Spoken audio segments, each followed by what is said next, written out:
Here's our July 27, 2021 Spy Movie News, with news on Black Widow, Mission Impossible 7, No Time to Die, Daniel Craig, Red Notice, Argylle, IB71, and industry news. Hi, this is Dan Silvestri of SpyMovieNavigator.com with another special edition of Cracking the Code of Spy Movies. Let's get to it.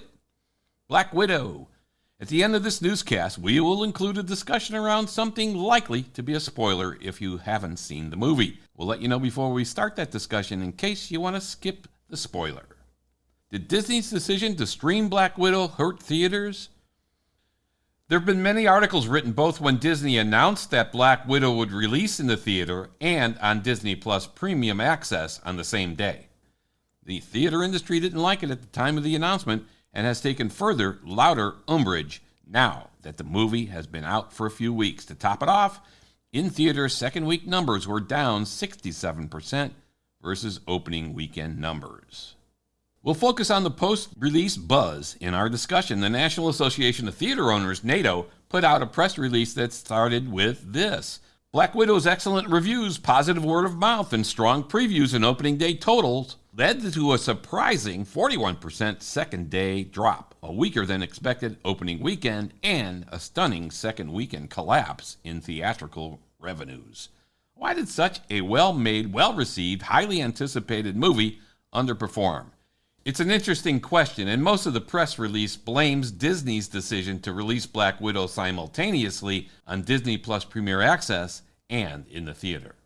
They also blame piracy, which is more easily achieved with a streaming release versus a theater-only initial release. The numbers do point to a very high piracy rate with this movie. In fact, according to Torrent Freak, Black Widow is the most pirated movie of the pandemic era. We understand NATO's argument and agree that some of the points appear valid. However, there are a few flaws in the argument. First, the press release doesn't address the impact of COVID on theatergoers.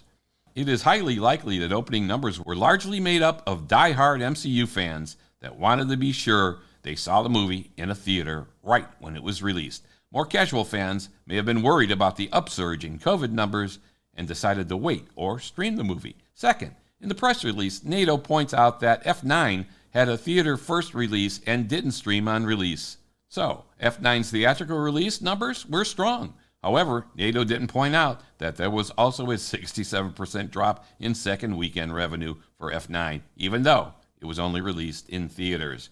Our third point is, Black Widow was a different type of MCU movie than its Avengers predecessors. Possibly, some MCU fans wanted to see a more Avengers-like approach to the movie. Word of mouth would have told them that it isn't an Avengers-style movie, so they may have stayed home. And finally, is it possible MCU fans are just getting weary of all the content? We've talked in the past about how MCU will overtake James Bond in terms of the number of movies released in its lifetime. In the 13 years since the release of Iron Man, MCU has released 24 movies. Eon Productions has released 24 James Bond movies since 1962's release of Dr. No. Yes, Eon will release, hopefully, No Time to Die with the upcoming September and October 2021 release dates, but MCU will pass them up with 3 more releases planned in 2021 after Black Widow. Plus, MCU has 4 movies lined up for release in 2022, and they are releasing content for television as well. Hey, maybe MCU fans are just exhausted. It appears Disney had what for them was likely considered a very successful launch of Black Widow.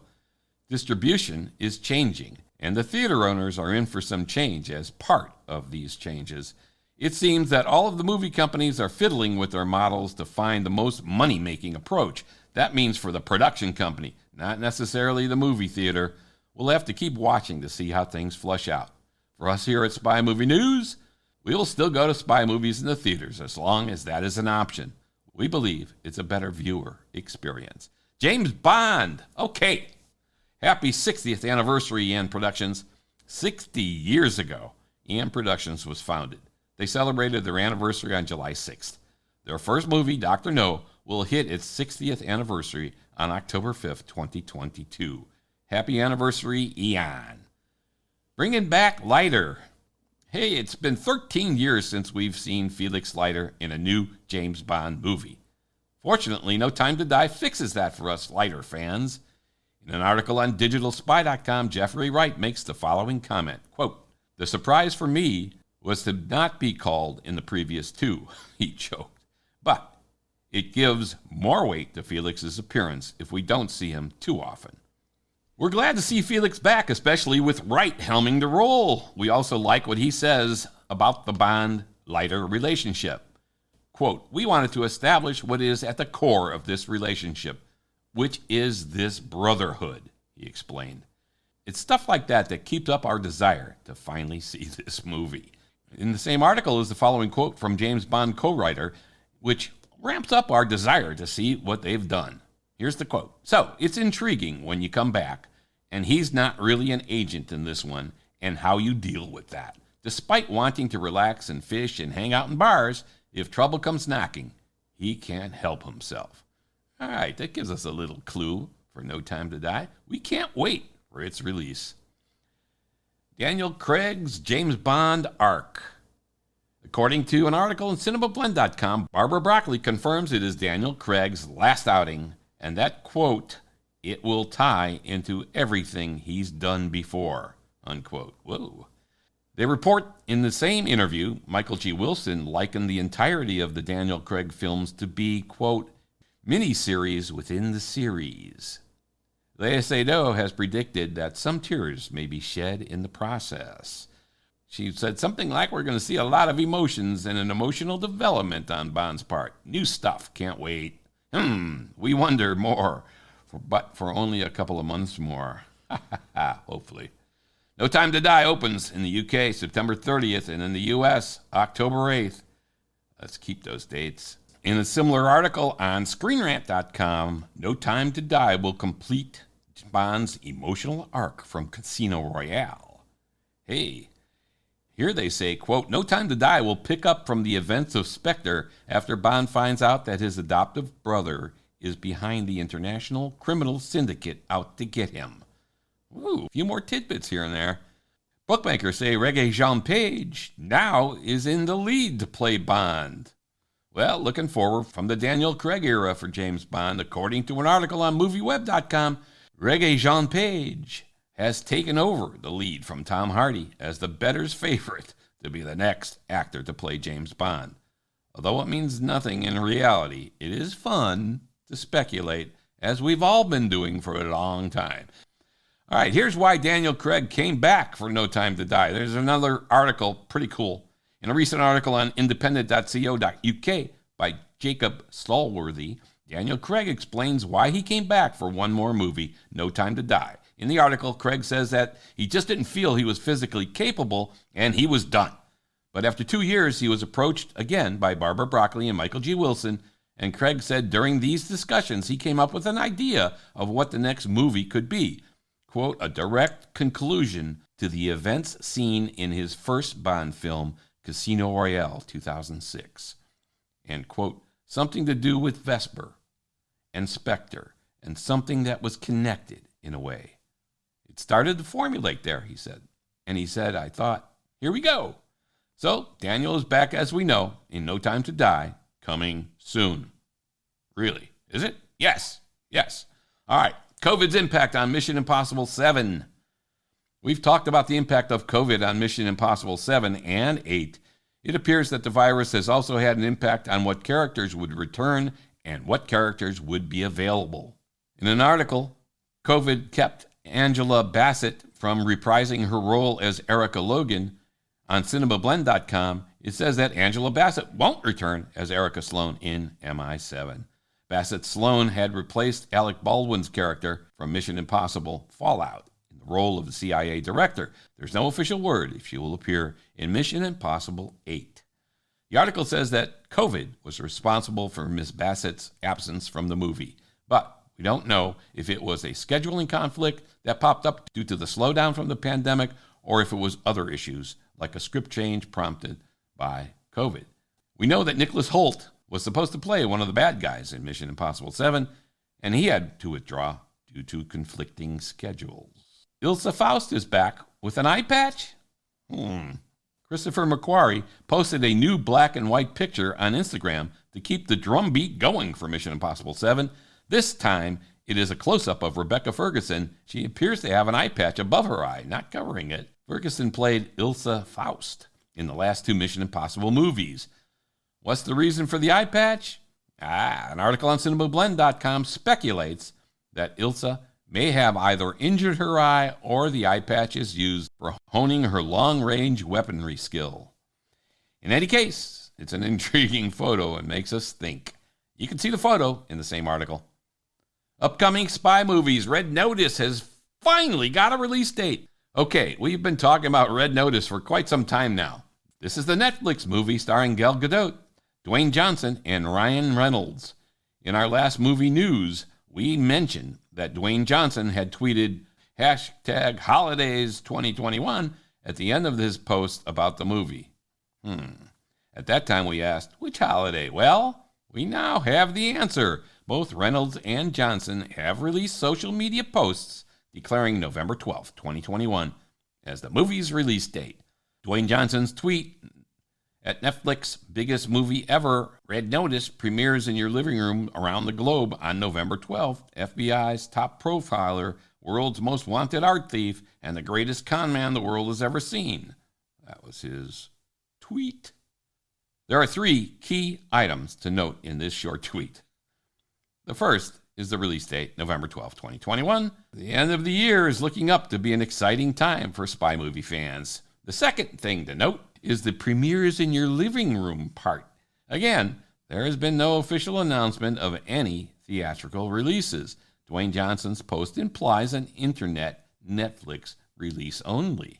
And finally, we look at the words around the globe. Everyone will be able to see it on Netflix around the world on November 12, 2021.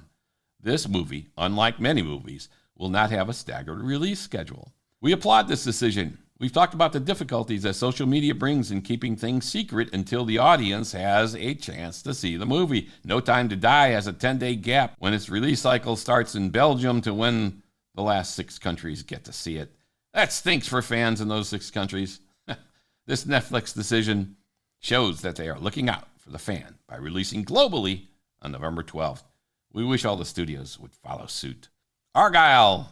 Matthew Vaughn, who produced and directed the first 2 Kingsman movies and the upcoming The Kingsman movie, will be bringing his spy movie prowess to the upcoming movie Argylle.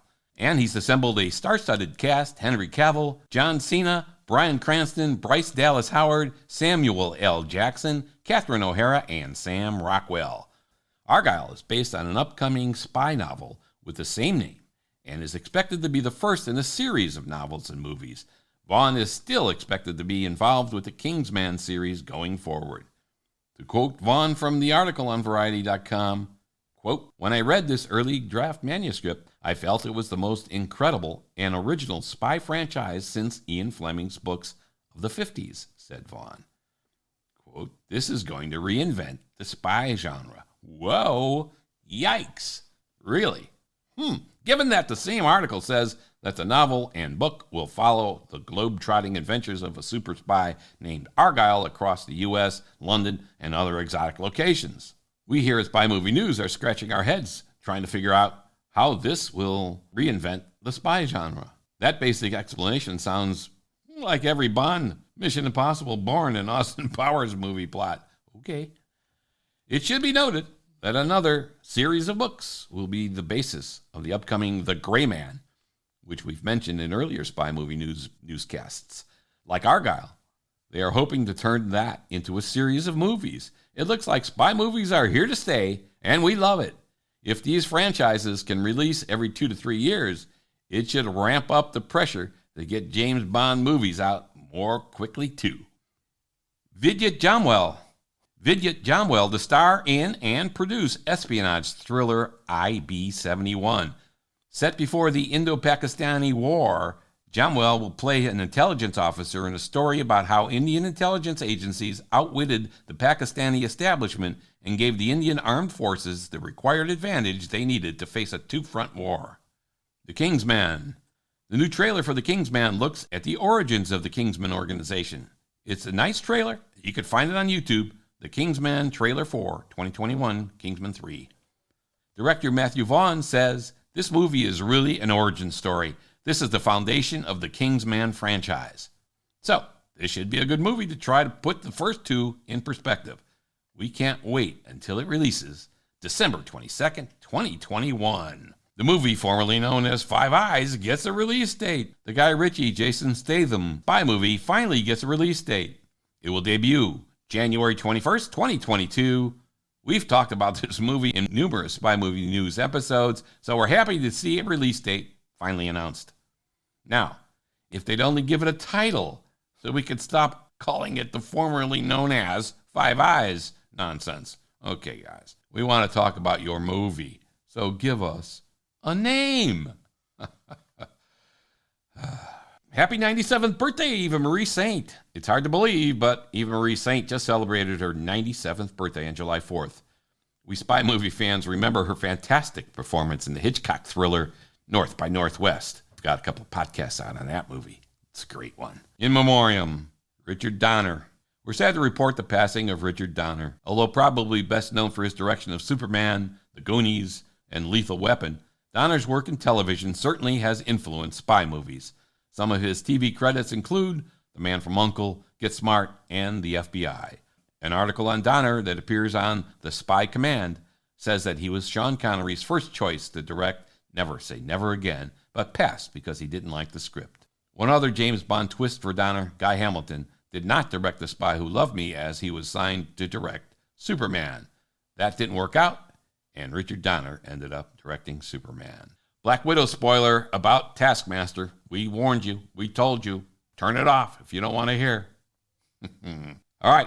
The first one has James Bond tiebacks. We recommend skipping this if you haven't seen the movie. Our last topic. No more warnings. There you go. Is it off? Good. In our no spoiler quickfire reaction podcast we did when Black Widow was released, we said that Argylle Kurylenko was in the movie, and that unless you knew she was there, you might not recognize her. Yes, Bond fans, she was Camille in Quantum of Solace. We did not, however, tell you what role she played. One of the reasons you wouldn't easily recognize her was that she wore a helmet for much of her on-screen time. Well, here's the spoiler and a bit of a tidbit. Olga played the role of Taskmaster. The helmet did come off, but not for very long, which made recognizing her a bit difficult. In an interview with Mike Reyes on CinemaBlend.com, Ms. Kurylenko said that she and Red Guardian filmed a longer fight scene where her helmet came off. This would have given us a longer look at her and may have made her more recognizable. It is interesting that while Olga played Taskmaster, our next spoiler is that Red Guardian was played by David Harbour, who was also in Quantum of Solace, where he played CIA Section Chief Greg Beam. So, 2 spoilers there. Now, for the third and final spoiler.